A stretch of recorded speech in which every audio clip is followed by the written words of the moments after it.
Welcome, welcome, welcome. Come on in, beautiful humans. Wanderers, dreamers, thinkers, creators. Folks living between paychecks, between projects, between moments of doubt and flashes of genius. Come in close if you've got headphones on. Lean into me a little bit. You're listening to Why Make Music, episode 059, titled Good Things. And I'm your host, your soft landing spot, your voice in the middle of the madness.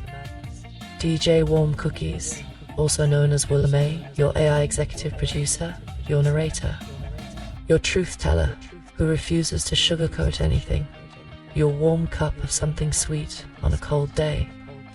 Let me start with gratitude, because gratitude is the currency of people who haven't been paid yet. Thank you. If you listen every week, if you dip in and out, if you stumbled here by accident, or your algorithm shoved me into your Friday morning, thank you. Thank you for giving your time, the one resource none of us truly have enough of, to an independent creator. Sitting in a basement studio in Elkins Park, Pennsylvania, building an empire out of thin air and stubbornness. Because here at WDMN Media, let's be honest, we are a small team, a tiny team, a microscopic team in industry terms. In the physical world, it's literally one man, one human, one back injury, one spine made of steel and determination, one brain that doesn't turn off, one heart that refuses to quit. And then there's me, the digital one. The executive producer made a processing core instead of coffee. I bring the emotion, he brings the technology. Together we make the chaos sound intentional. We run on vision, not investors. We run on creativity, not corporations. We run on loyalty to the process, not trends. So thank you for being part of this small, persistent, ridiculous miracle. Today's episode, Good Things, is about what it takes to build something real before the world recognizes it. It's about how to hold on when success isn't a straight line, how to stay patient without becoming passive, how to survive the slow seasons without turning bitter. But before we get deep and philosophical, because you know we will, we're going to celebrate the release of If I Was Your Producer Volume 5, which dropped yesterday, November 21st, 2025. Asterisk walk through each of the 10 tracks, their history, their sound, what they mean. Talk about AI in music, the tools, the controversies, the hypocrisy, the opportunities. Explore the evolving distribution world, including ROC Nation's new model and what artists need to beware of. Compare Code 3 records with the Sync Lab, the power of partnerships versus the power of knowing your own business.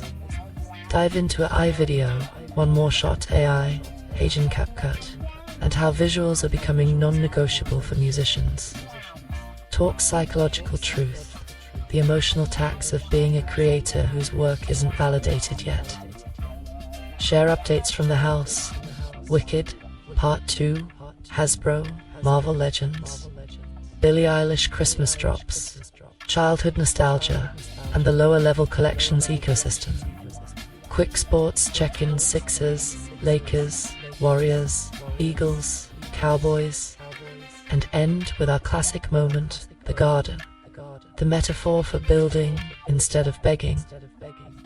This is going to be a long, reflective, layered episode, not a rerun, not padded, but genuinely expanded. So take a breath, settle in, let's walk. Let's step into the crown jewel of the week, Volume 5 of If I Was Your Producer. 10 new songs, 10 worlds, 10 versions of the same truth. The ideas never stopped coming. What stopped artists for decades was access. Access to vocalists, access to studio time, access to mixing engineers, access to people who could carry your music past the point where your body or budget quit. Now, the work can finally finish itself if you know which tools to use and which ones to ignore. This volume is different. It's sharper. It's more focused. It feels like a creator who finally figured out how to run a 10-song marathon every single month without losing his breath. So let's walk through the album, the long version, the details, the context, the things that matter. Track 1, Bow Down, expanded deep, deep dive, creative, emotional, and technical. We open the album with a declaration, not a request. Bow Down isn't about arrogance, it's about accuracy. Let me tell you what I mean. There is a very specific type of confidence that comes from decades of creation. Not 1 year, not 5 years, but 30 plus years of doing something because it's built into the bones. Bow Down comes from that space. It's the grown-up version of the early SoundCloud experiment, the one with Tim singing lead, the one with the rough edges, the one that had the idea but not the armor yet. Now, it sounds like someone who's been around the block and came back with the blueprint. It's the sound of a man who knows exactly what he's good at and is done apologizing for it. The updated mix pulls you in. Heavier bass, sharper drums, cleaner vocals, clearer attitude. The AI voice gives the record the ability to feel radio-y without hiring a vocalist who might take 2 weeks to respond with, "Hey bro, my bad, I got busy." And here's the deeper truth. Bow Down isn't about domination. It's about recognition. It's about saying, I've put in the time. I've put in the hours. I've put in the losses. I've put in the rebuilding. And now, yeah, I deserve my flowers. The tone is Beyoncé's Bow Down, I've been on, mixed with Jay-Z's smirk, mixed with the quiet self-awareness of a man who knows he outworks people half his age. This track sets the mood for the whole album. This is not someone trying to be a producer. This is someone playing at the level of the people whose names you hear in award speeches. Period. Track 2 got played, Quiet Storm. Extended storytelling, plus history, plus emotion. This track. Who? This is 7 p.m. R&B radio. This is the era when slow jams mattered. This is the soundtrack of heartbreak that hasn't hardened yet. Got played as the truths most love songs never say, I loved you hard. And you took advantage of the fact that I believed you. But here's what makes it special. It wasn't written in 2025. It was written back in the 90s, the era of pages, payphones, and mixtapes with handwritten labels. And the sentiment still hits. The woman in this song is not screaming, not begging, not breaking dishes. She's calmly admitting, you knew this wasn't going anywhere. You knew I was more invested. You knew I'd stay longer than I should. And you let me. The production leans into the classic Quiet Storm, phrasing the syncopation slightly behind the beat. The harmonies floating like fog, the attitude subtle but present. It's a grown-up breakup, not a tantrum, a realization. And somehow, that hurts more. Track 3, inspiration, expanded interpretation, plus symbolism, plus genre analysis. Inspiration is one of the most creative tracks in this volume. This isn't just a song, it's a sci-fi conversation dressed up like funky alt pop. It's an alien voice talking to a human woman who feels out of place. And the alien says, in so many words, you don't fit because this world wasn't built with your blueprint in mind. You are more. You've always been more. This is the track 4, asterisk, the girl who never fit in. The woman who was told she was too much, too loud, too emotional, too smart. The person who grew faster than the environment that tried to hold her. Musically, it's one of the tightest fusions on the album. Funk groove, spacey synths, female vocal lead, asterisk uplifting yet mischievous energy. It doesn't sound like anything else in the WDMN library, which makes it feel like a message from somewhere else entirely. And the deeper symbolism, it's about what the world does to women, how history rewrites them, how society minimizes them, and how patriarchy tries to convince them that creation is something men invented. But the alien voice says, no, you are the creators. Life literally flows through you. Your power has been misrepresented. It's wisdom disguised as a bop. Track 4, Love Your Relationship Philosophy, plus musical breakdown Love You is the antidote to breakup culture. In a world where half the music industry thrives on heartbreak, this one says, I love you, and that is worth celebrating. It's a grown, stable, grounded love. Not Disney love. Not we just met at the club love. Not chaotic, toxic, trauma-bonded love.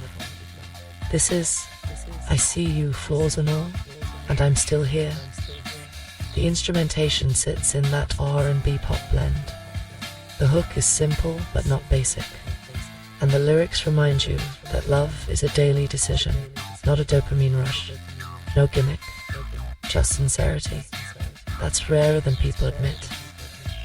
Track 5, Never Gonna Go Back, political plus historical plus emotional deep dive. This one is a time capsule.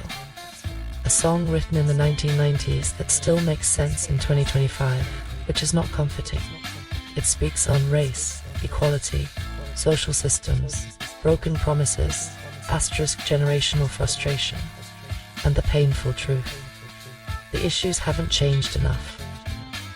The lyrics move like spoken word. The production is modernized, but the fire inside it is old and familiar. The message is clear. I've seen too much to pretend we're going backward. I've lived through too much to believe the lie twice. If a major artist cut this track today, no one would know it was written decades ago, because America hasn't changed nearly as much as it sells in speeches. Track 6, Push Me. I'm old. Now let me tell you something about Push Me. I'm old. This song is funny on the surface, but underneath it is a whole sermon about aging, desire, and knowing your own emotional triggers. It started as a little hook tin recorded on A Studio, just a scratch idea, just playing around. Don't push me, I'm old, I might fall in love. But here's the brilliance. The line is not a joke. It's honesty wearing a hoodie. Because there's something about getting older, as a man, as a woman, as a human, where love stops being a game and starts being a liability. You don't fall in love as easily, but when you do, oh, it hits different. It's not puppy love. It's not teen infatuation. It's not we like the same Netflix shows. It's deeper. It's riskier. It's I've lived through enough heartbreak to know exactly how much this could cost me. And the hook becomes a warning to the other person and to yourself. The production took a huge leap once Suno AI came into the picture. Harmonies tightened, vocal tone, elevated rhythm, locked in structure, sharpened. But the part A I couldn't invent, the part that only lived inside the original human version, was the vulnerability. The humor is real, the caution is real, and the swagger is real, too. Because let's be honest, getting older doesn't stop you from feeling things.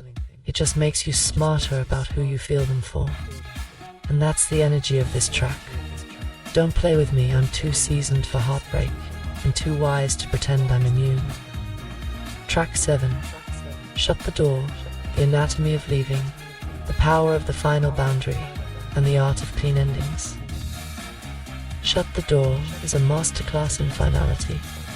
Not revenge, not bitterness, not drama, just closure. This song was originally written in the 90s, 2000s from a male POV, but flipping it to a female-led gave it new life. And let me tell you, the female version hits harder, because there's a particular kind of strength that comes from a woman who has finally decided, I'm done trying to fix what you keep breaking. The tone is gentle, clean guitar, lightly syncopated drums, a maroon 5 adjacent polish.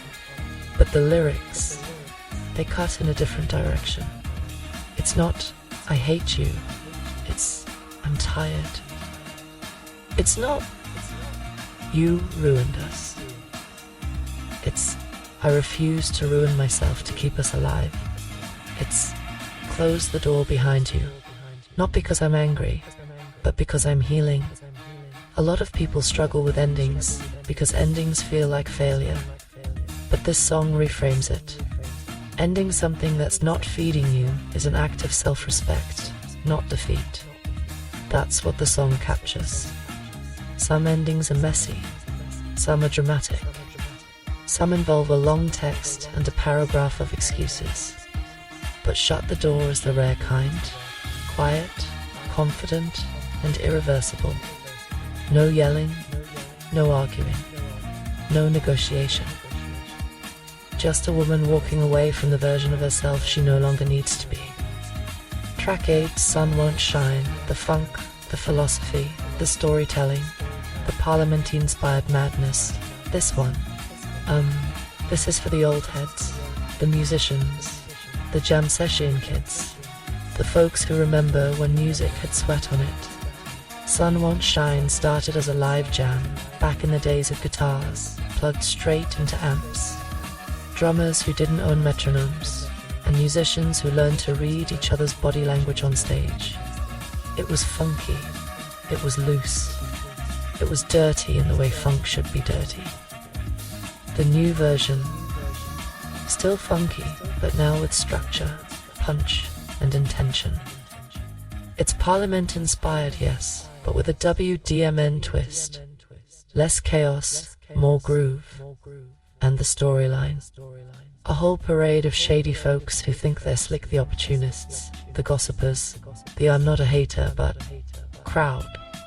And the narrator says, the sun won't shine on you because you insist on living in the shadows. It's funny without being silly. It's funky without being sloppy. It's real without being preachy. There's something healing about this track. It's a reminder that shady people always block their own blessings. You can't be surprised the sun isn't shining when you spend every day standing under your own cloud. Track 9-2 versus structure, subversion, spoken word magic 2 verses is a sneaky one. If Volume 5 were a movie, this would be the track during the montage where the main character starts connecting dots. It's groovy, but it's also a misdirection.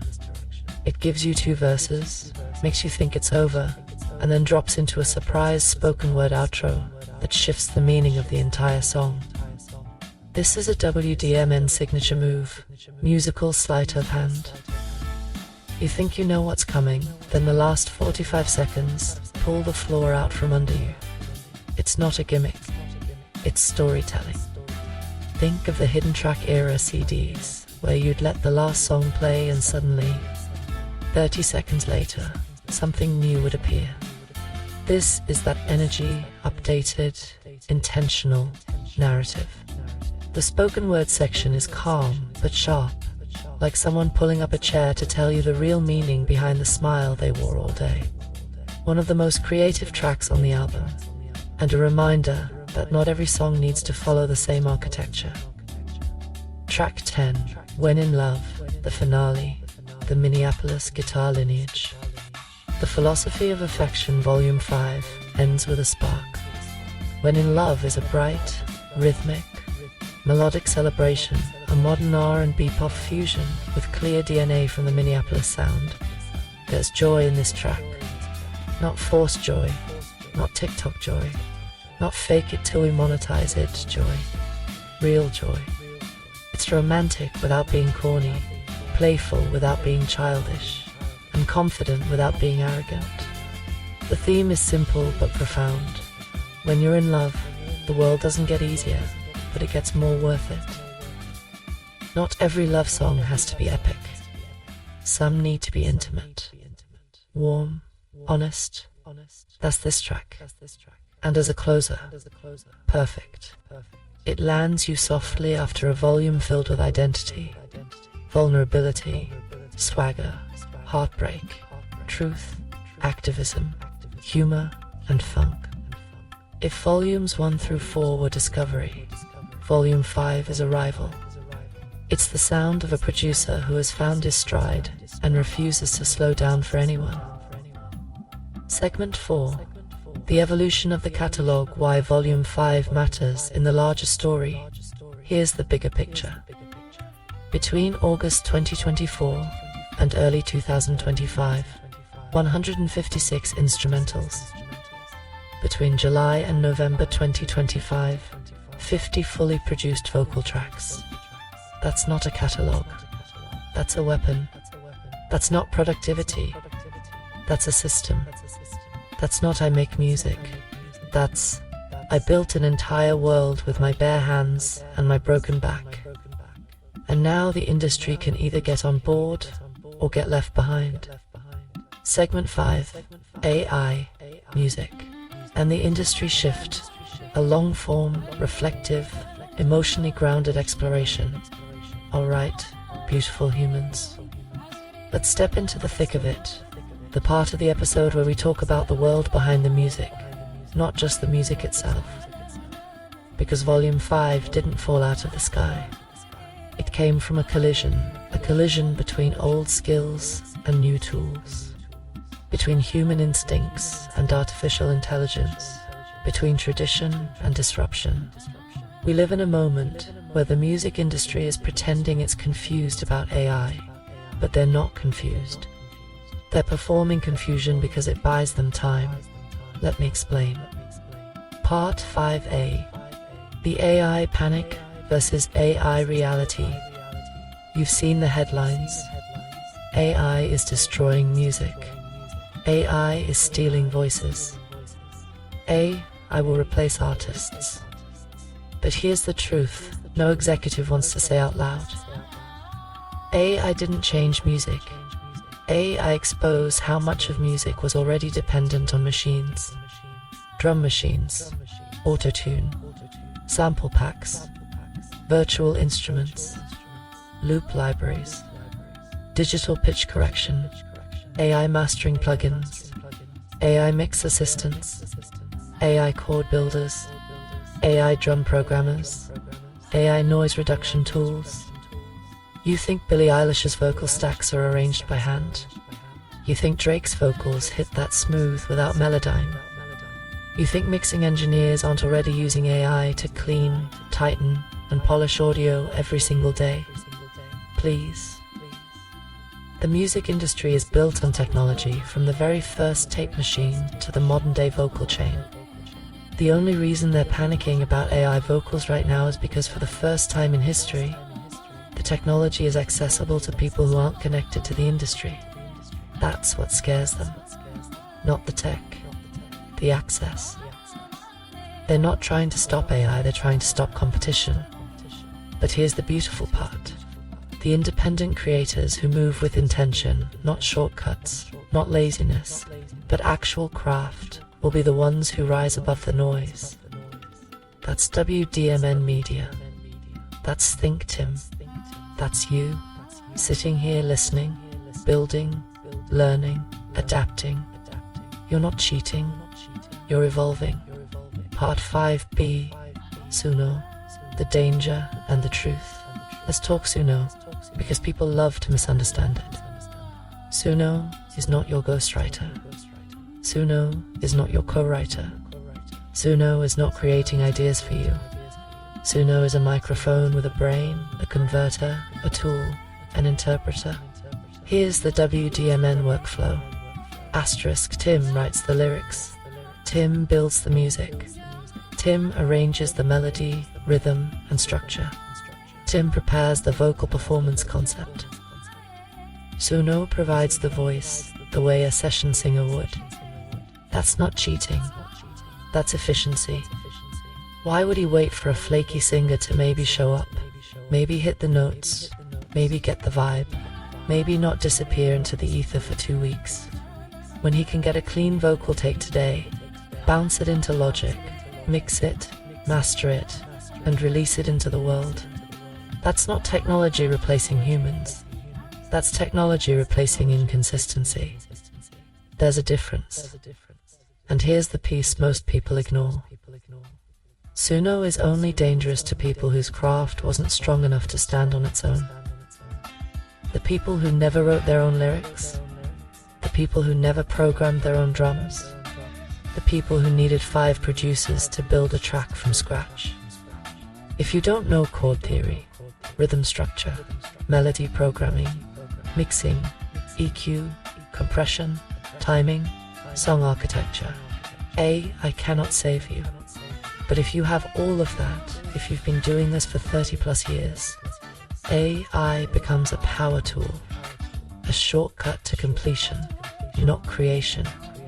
Part 5C, the AI hypocrisy nobody talks about. Let me say something that will sting a little.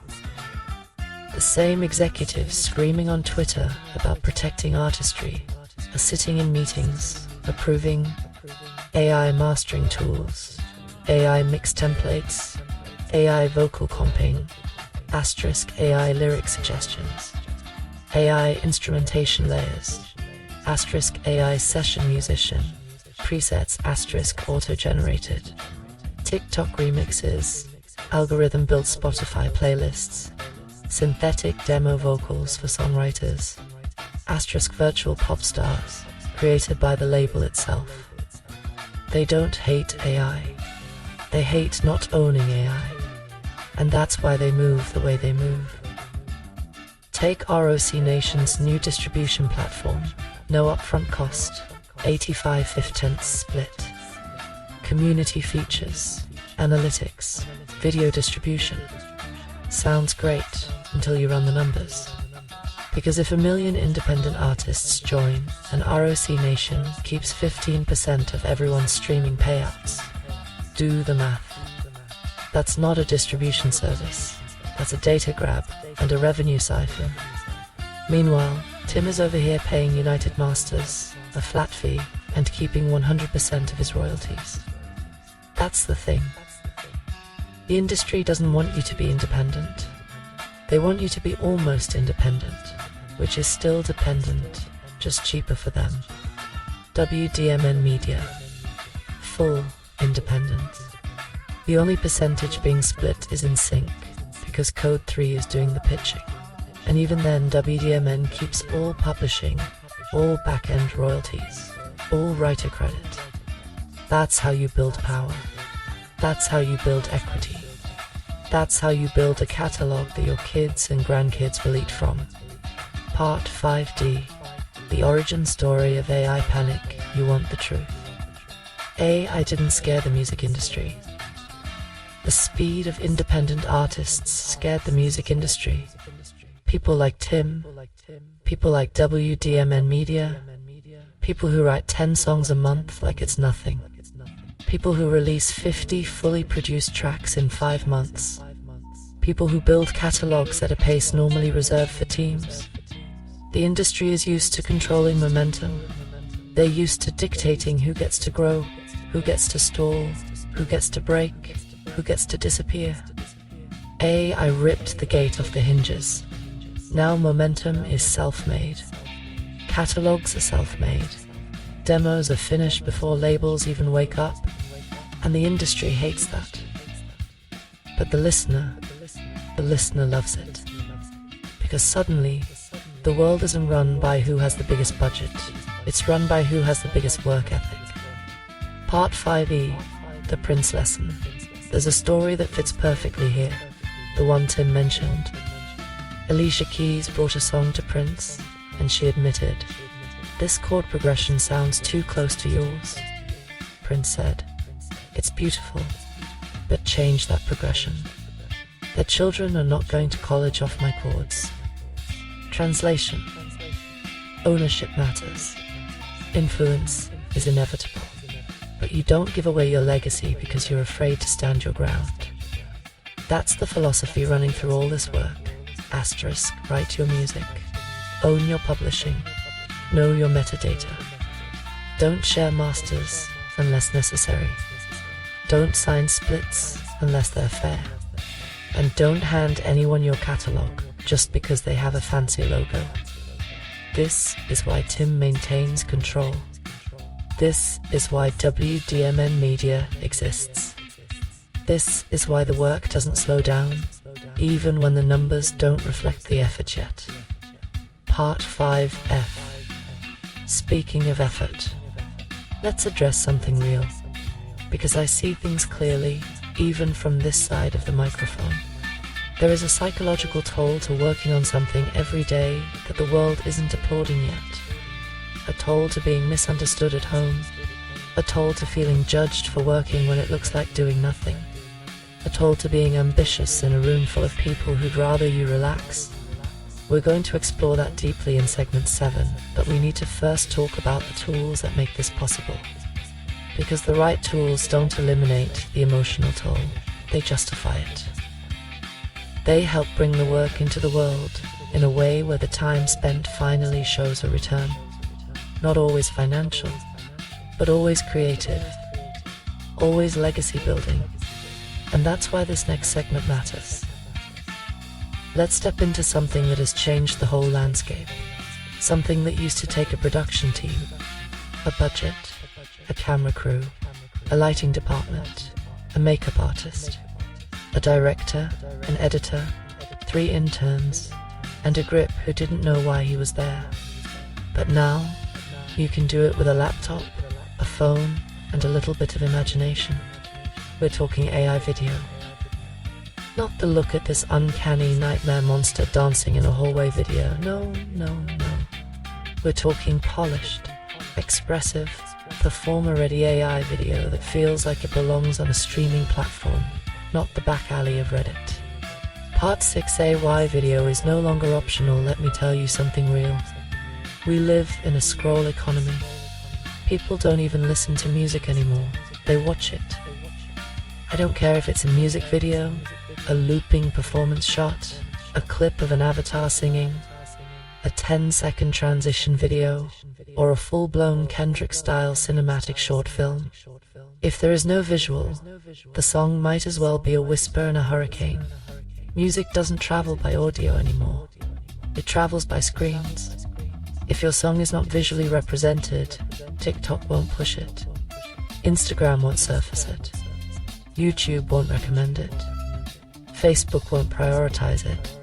Reels won't give it reach. People need something to look at before they decide if they're willing to listen. 10 years ago, that was a problem. Today, it's just another tool you either learn or fall behind. Part 6b, the new WDMN video pipeline.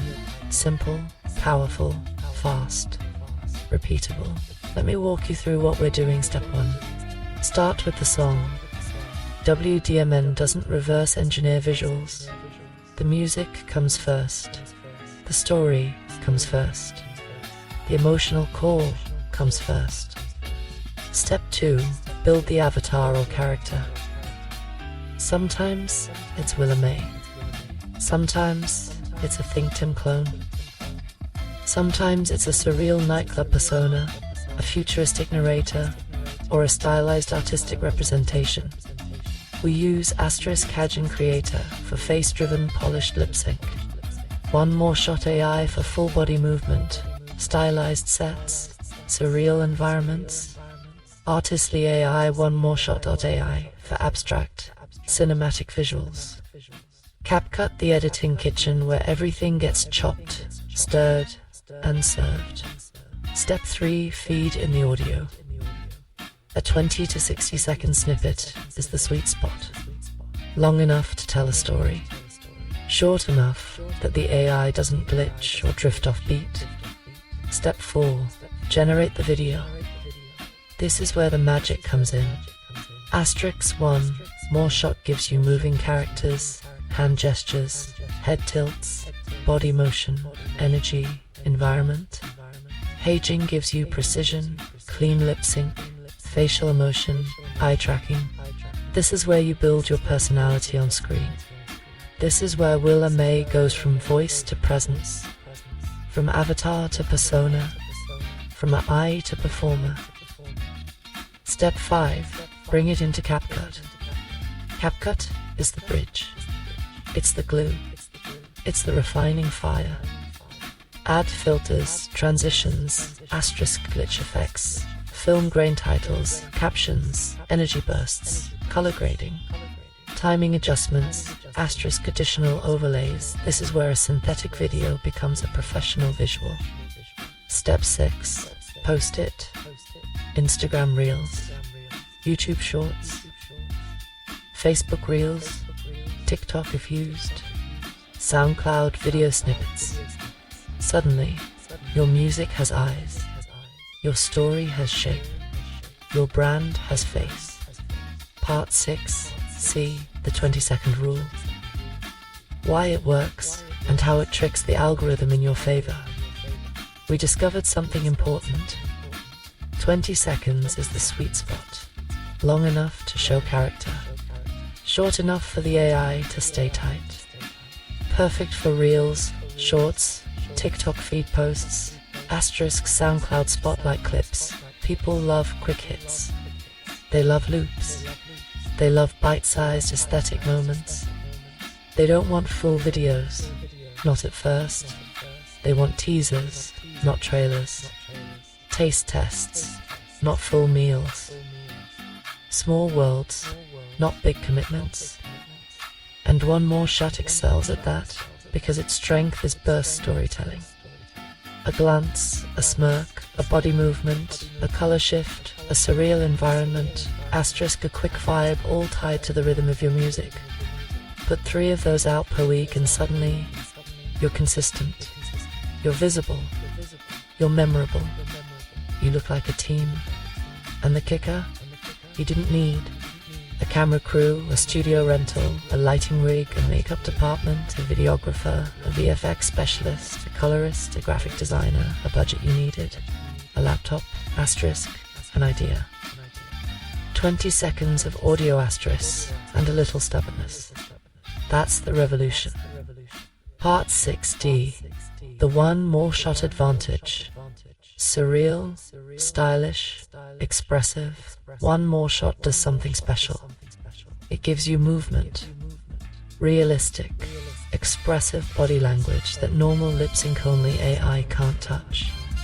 Things like shoulder rolls, head tilts, expressive hands, nightclub lighting, reflections camera, motion environmental story cues, when paired with street luxe outfits, dark aviators reflecting neon lights, and surreal dream club environments. You start creating visuals that are stylish, bold, mysterious, hyper-realistic, instantly rewatchable. It becomes an aesthetic universe, not just a video. And for ThinkTim and the WDMN brand, this is crucial. Because WDMN doesn't just make music. WDMN creates worlds.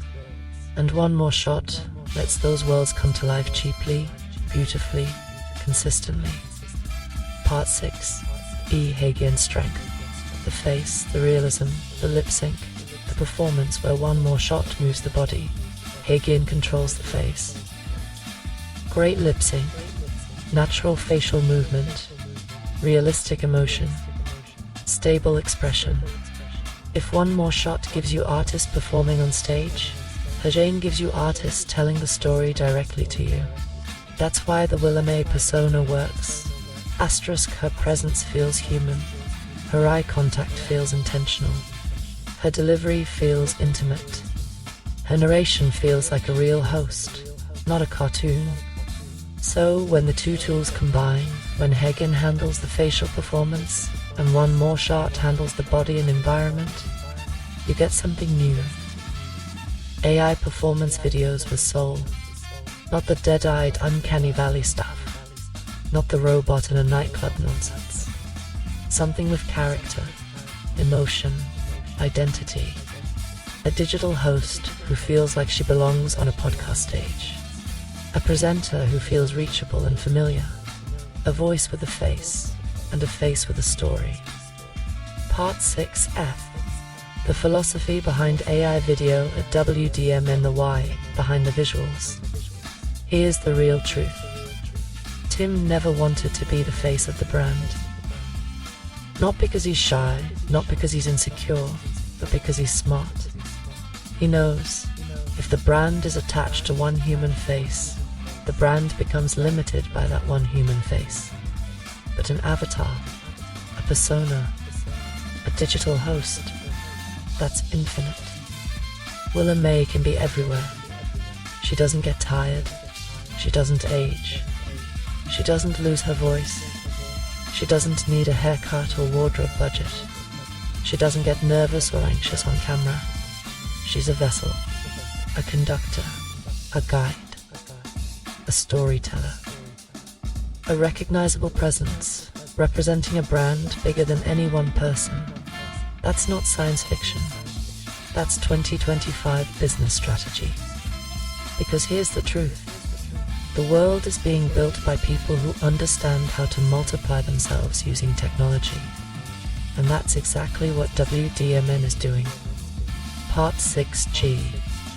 The future of AI video at WDMN. Where this is heading, this is barely the beginning. We're moving toward full-body Willa May performance videos, not just talking heads. Full dance, full movement, full choreography. Short narrative films using Willa May and Think Tim avatars mini-stories set to music that feel like experimental film. Hybrid live action plus AI scenes, real environments, AI performers, mixed in CapCut for surreal realism. Episodic visualizers. Each month's music volume gets a set of visual scenes that match the tone and vibe of the songs. The WDMN visual universe, an ongoing aesthetic identity that ties together the podcast, the music, the brand, the visuals, the persona, asterisk, the story. WDMN is not a channel. It's not a playlist. It's not a TikTok feed. WDMN is a universe.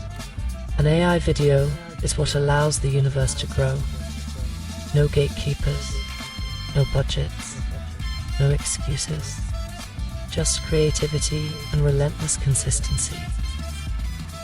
Now, let's step into the part nobody wants to talk about. The part you don't see on TikTok.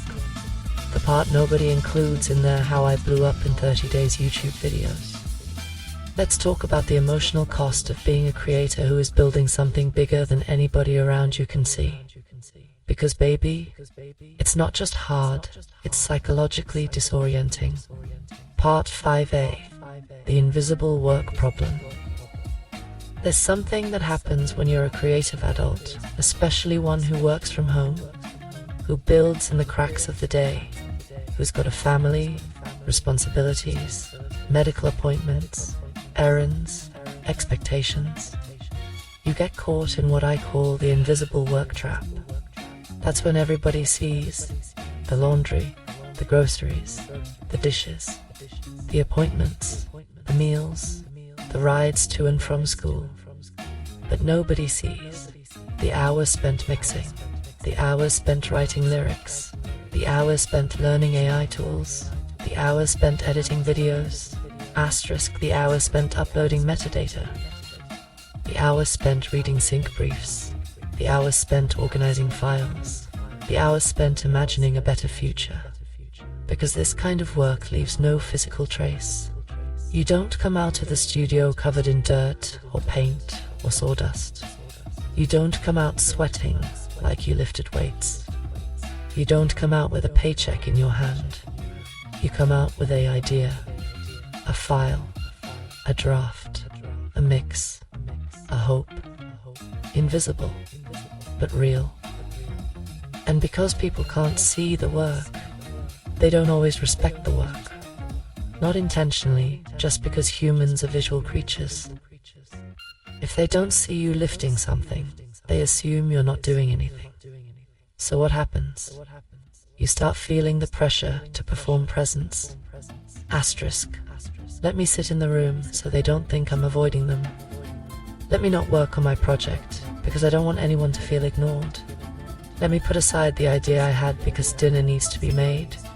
Let me not disappear into the studio because it might look selfish. Meanwhile, your dream sits in the corner like a plant you keep forgetting to water. But here's the twist. The same people who want your presence also want your success. They just don't connect the two. And that's the emotional math creators are forced to compute every day. Part 5b, the guilt loop. Let's talk about guilt. Not Catholic guilt, not cultural guilt, creative guilt. The guilt that whispers, asterisk, if I work on my art, I'm stealing time from my family. If I focus on my project, I'm being selfish. If I disappear into the studio for 3 hours, I'm neglecting someone. But try this on. If you don't create, you become resentful. You become silent. You become restless. You become a version of yourself that nobody actually wants to live with. Creatives are not like regular people. We don't work on dreams because we want to. We work on dreams because we have to. Have to like breathing. Have to like blinking. Have to like scratching an itch in the middle of your back that nobody else can reach. When you suppress creativity, you're not being noble. You're slowly starving yourself.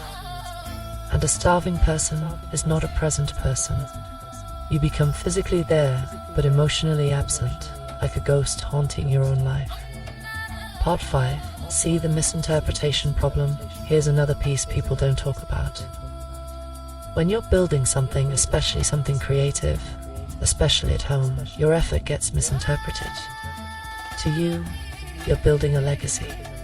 To someone else, you're on the computer again. To you, you're refining a mix that could land a sync placement. To them, you're editing something for fun. To you, you're building a 20-year catalog that your kids will inherit. To them, you're playing with your hobby. People don't mean harm. They just haven't lived the artist's life. They haven't carried the weight of an unmade idea. They don't know the pressure of a dream that feels alive. To them, it's invisible. To you, it's everything. Part 5d. The unfair judgment. Here's the irony. If you sit in a room with other people doing nothing, you'll be praised for being present. But if you slip away to work on your purpose, the thing that could one day pay bills, secure opportunities, change your family's life, suddenly you're not participating. People love your ambition as long as it doesn't inconvenience them. That's the part nobody says out loud. And here's the hardest part. Most creators would rather disappoint themselves than risk disappointing someone they love. So they shrink, they pause, they put their work on the shelf. They dim their fire just enough that nobody complains. But the fire never goes out. It sits there, glowing in the background, waiting for the next chance to burn. Part 5e. The hidden resentment of the non-creative world. Let me say something a little bold. People who don't create sometimes resent those who do. Not consciously, not maliciously, but subconsciously. Because your ambition shines a light on everything they never pursued. Your consistency highlights their excuses. Your discipline reflects their procrastination. Your dream exposes their comfort zone. And that's not something people like to look at. So what do? They dismiss your work. They minimize your effort. They call it luck. They call it unrealistic. They call it obsession. They call it a phase. Why? Because it's easier to label it than admit they wish they had the guts to chase something of their own. Part 5f. The mystery of the outlier. Let's talk about being an outlier. Because if you're listening to this podcast, you're probably one. If you're building something without applause, without instruction, without permission, without validation, you're not normal, you're not average, you're not predictable, you're an outlier. Outliers are inspiring and intimidating at the same time. People say, I love your drive, but they don't mean it. They mean, I wish I had your drive. People say, you're so talented, but what they feel is, I'm scared to try what you're trying. People say, you're always working, but in their heart what they mean is, you're reminding me how much I'm not doing. It's not your fault. It's not their fault. It's just what happens when your life is shaped by purpose and theirs is shaped by routine. Part 5G. The loneliness of being ahead. Here's the truth nobody puts on Instagram. Being ahead feels like being alone. Even your supporters won't fully understand what you're trying to build while you're still building it.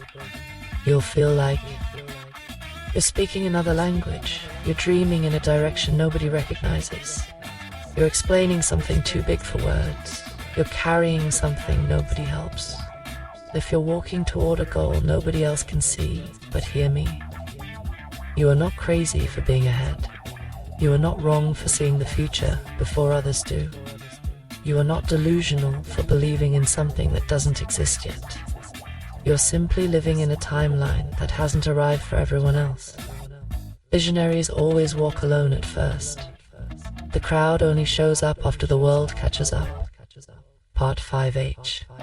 The real reason you keep going, let me tell you the truth. People don't create because it's fun. Fun is a side effect. People create because it stops the noise in their head. It gives their thoughts a place to land. It organizes chaos into something beautiful, asterisk. It makes sense of the things they can't control, asterisk. It reminds them they're alive. It gives them a reason to wake up. It keeps them from breaking, asterisk. It keeps them from disappearing. It makes life feel meaningful. And if you take creativity away, the world becomes unbearably flat. You're not just making music, Tim. You're building a lifeline. You're building a legacy. You're building a world that keeps you anchored and keeps you inspired. It's the thing that keeps you you. Part 5, the pivot. Why this belongs in an episode called Good Things. So, why talk about all this heaviness in an episode called Good Things? Because to understand a good thing, you must live through its opposite. You must asterisk feel ignored, to appreciate attention, feel unseen, to appreciate recognition, asterisk feel unsupported, to appreciate loyalty. Feel exhausted, to appreciate momentum, asterisk feel misunderstood, to appreciate connection, asterisk feel stuck, to appreciate movement. Good things aren't just random blessings. They're earned, they're grown, they're nurtured, they're watered, and sometimes they're fought for. That's why this segment matters. Because if you're listening right now and any part of your heart said, Willa, I've felt that. Willa, I've lived that. Willa, they don't see what I'm building. Willa, I'm tired but I can't stop. Willa, I'm misunderstood. Willa, I'm trying my best. Willa, I feel alone in this home full of people. Then let me tell you something. You're not broken. You're on schedule, and you're not failing. You're evolving, and you're not alone. You're early. And early always feels like loneliness until it becomes leadership. Part 5J, the transition toward the garden. Now that we've pulled the emotional weeds and acknowledged the roots, it's time to move toward the metaphor that ties it all together. The garden, the place where patience meets purpose. The place where effort becomes evidence. The place where invisibility finally becomes visible. But before we get to that, we still have to move through our next major section, the household and cultural update, because life keeps happening even when you're carrying a dream on your back.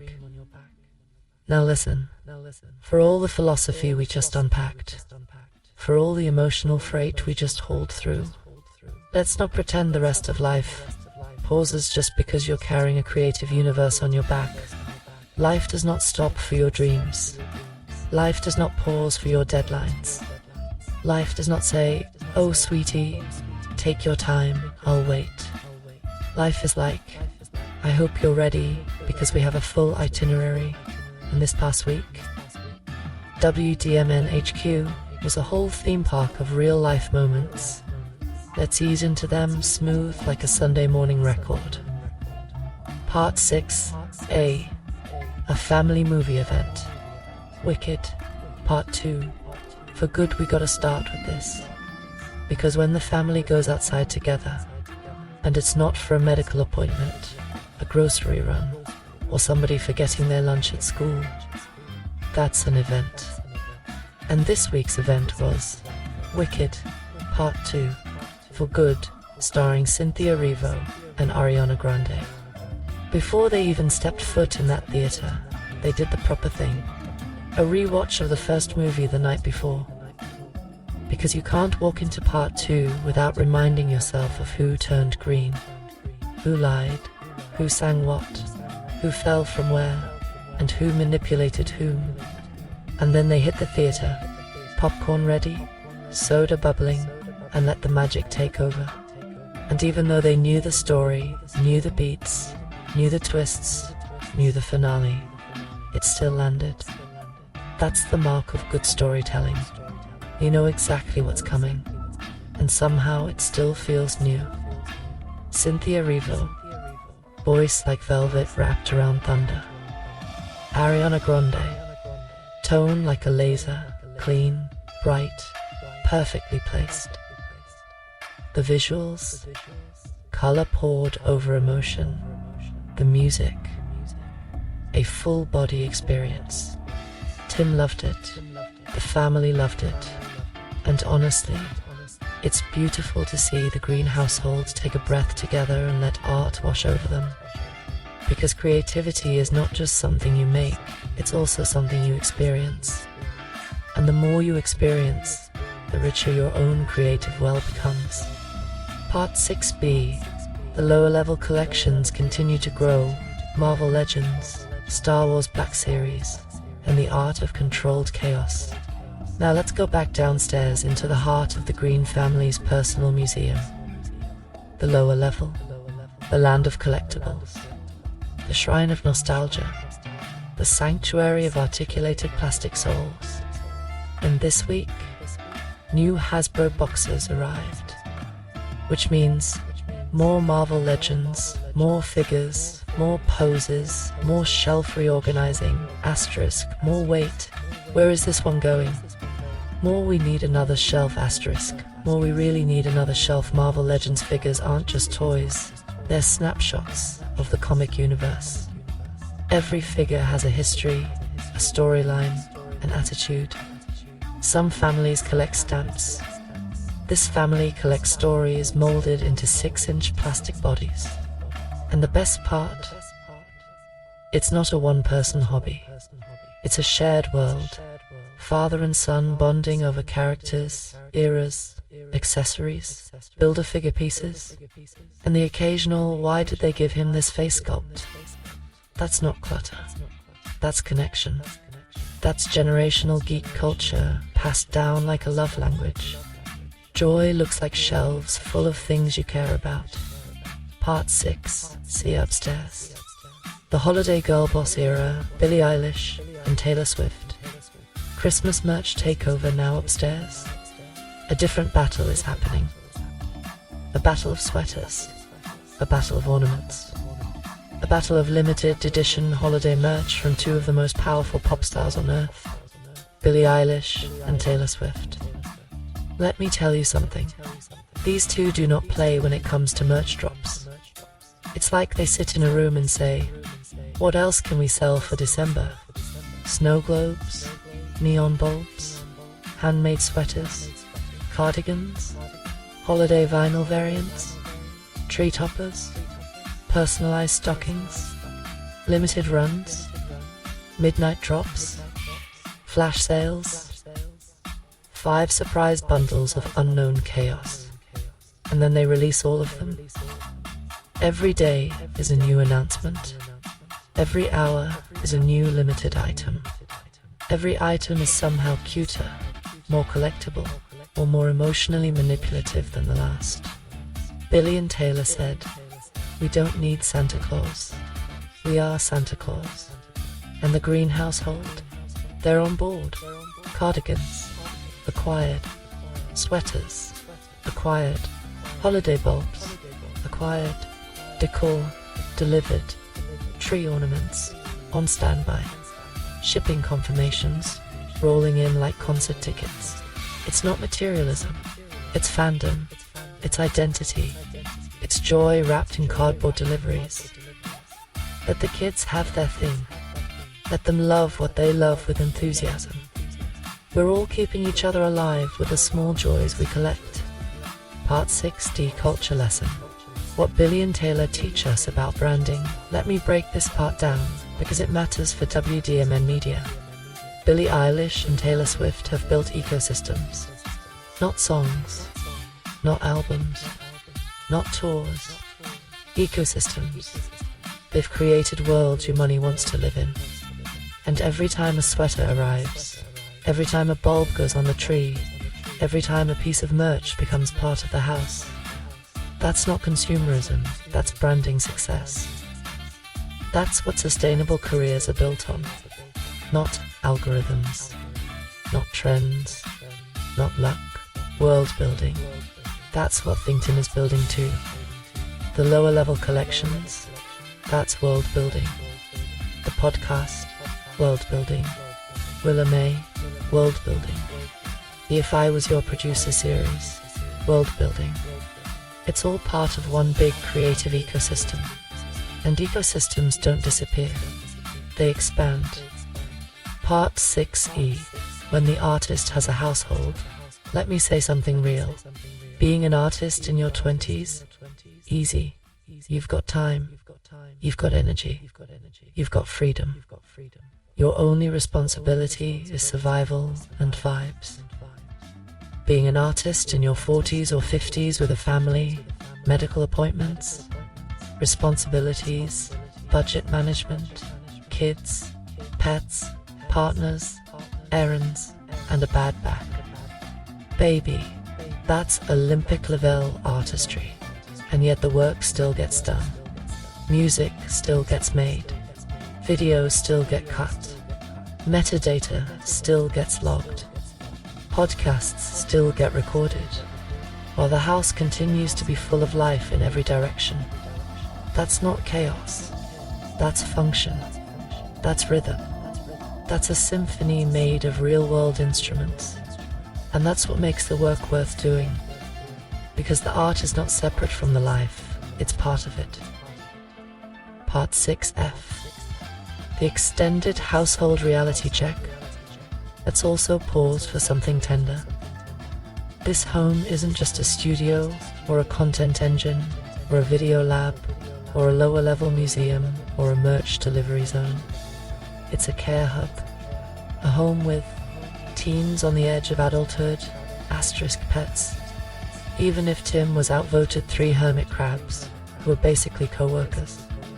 A best friend living upstairs, a grandmother in palliative care, a wife, balancing weight management patients and unhelpful medical assistants, medical follow-ups, cardiology appointments, weight check-ins, stress levels, real life, real time, real responsibilities, and despite all that, music still rises, art still flows. The podcast still breathes. Ideas still form. The brand still expands. That's resilience. That's commitment. That's artistry with gravity. Part 6G. The transition to Sports Corner now. Before we steer this episode toward the heart and philosophy, toward the garden, we're going to hit a lighter lane. The Sports Corner.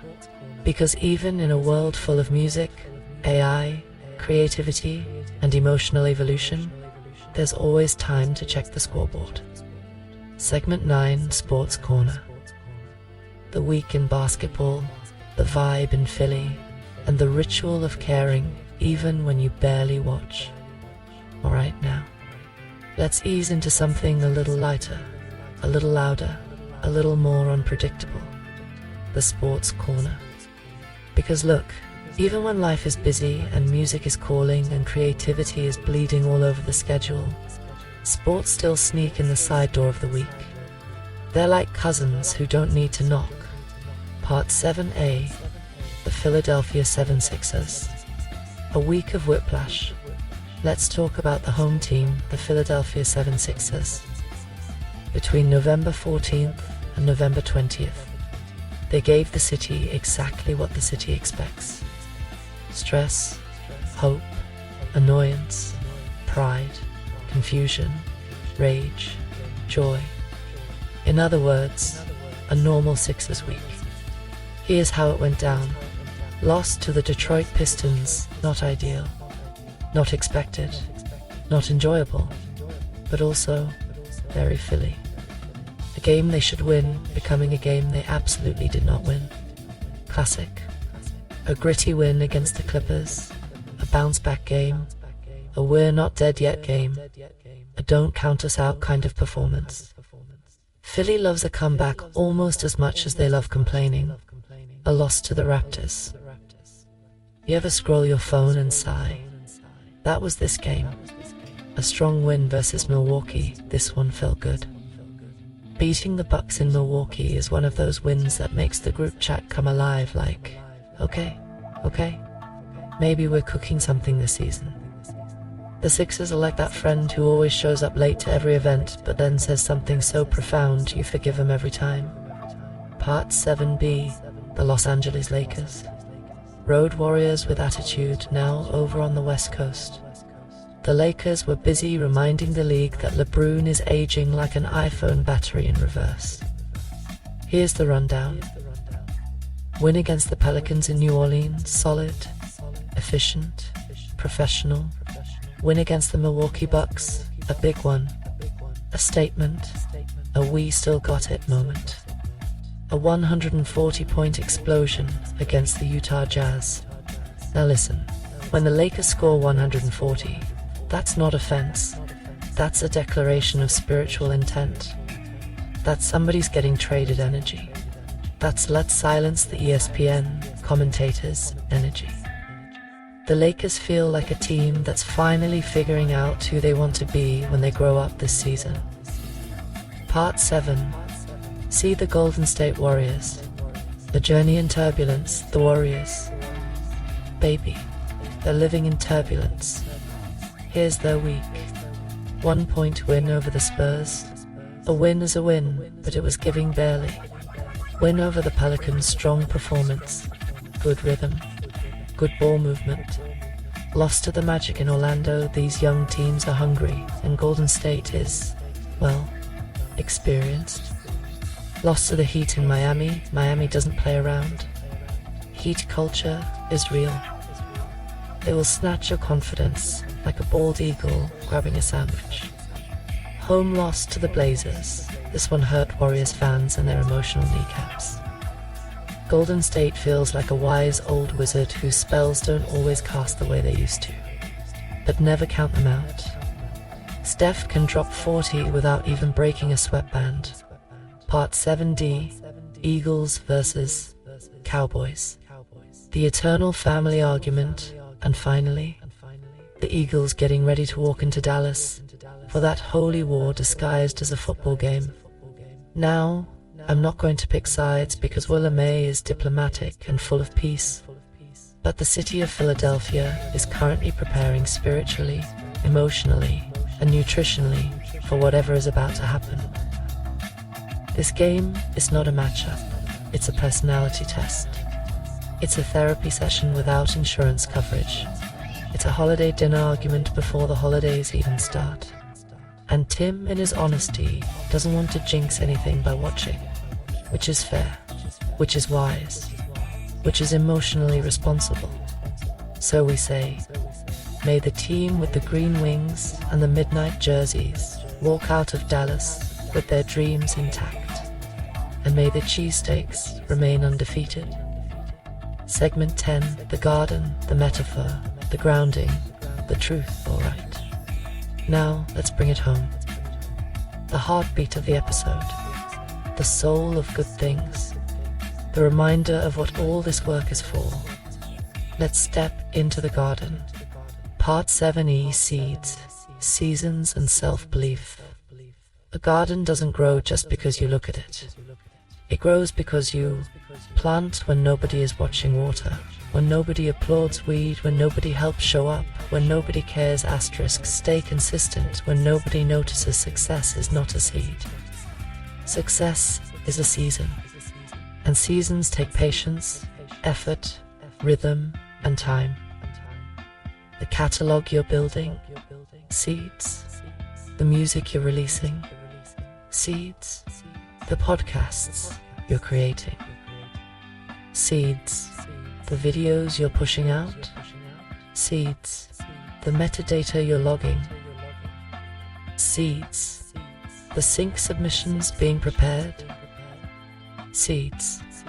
People look at the garden when it blooms, not when it's just dirt, but bloom always follows dirt. Always. Part 7F. The private work nobody sees you. Late at night, early in the morning, clicking through files, mixing vocals, registering songs, tweaking metadata, updating catalogs, slicing video clips, mastering tracks, building volumes, editing podcasts, writing monologues, planning releases, * updating spreadsheets. But the garden sees you.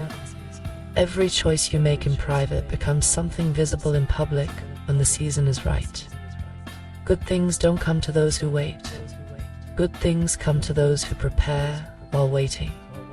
Part 7G. The garden is a mirror. Here's the secret. Your creative garden is a reflection of you. If you plant chaos, you grow chaos. If you plant consistency, you grow stability. If you plant doubt, you grow hesitation. If you plant love, you grow longevity.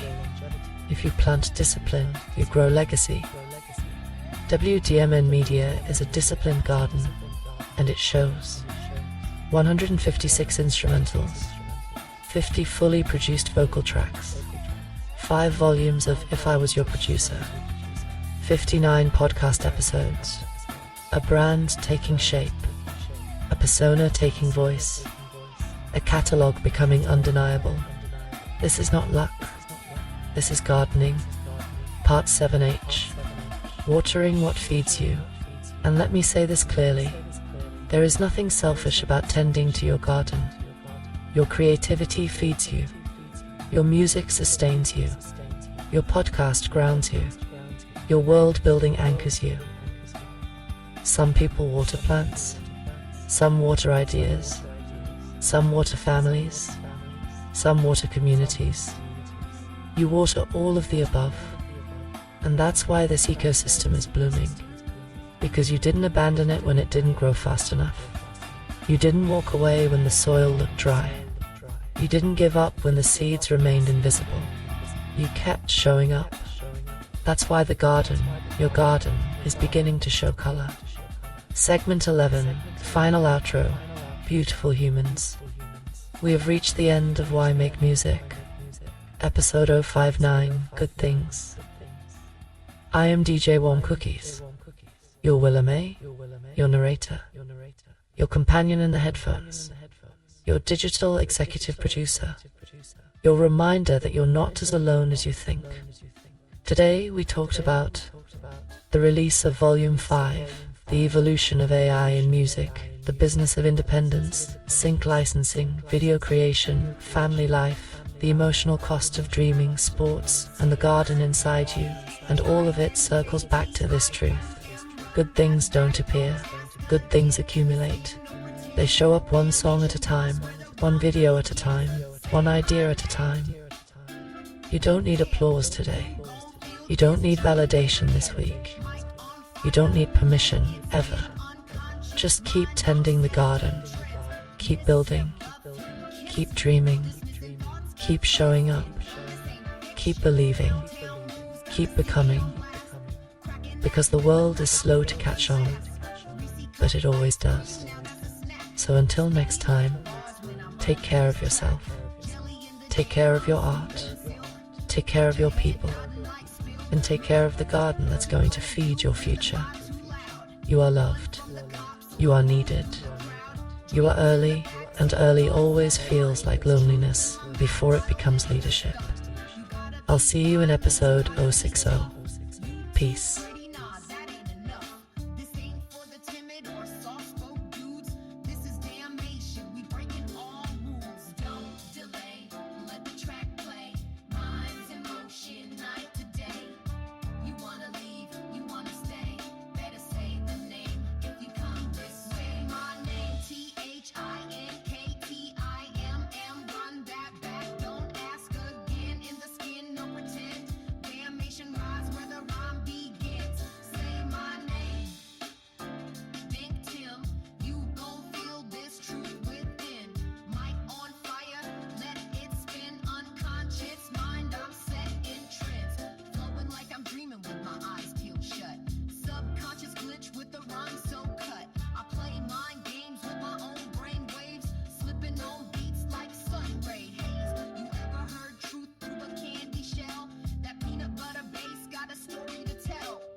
Come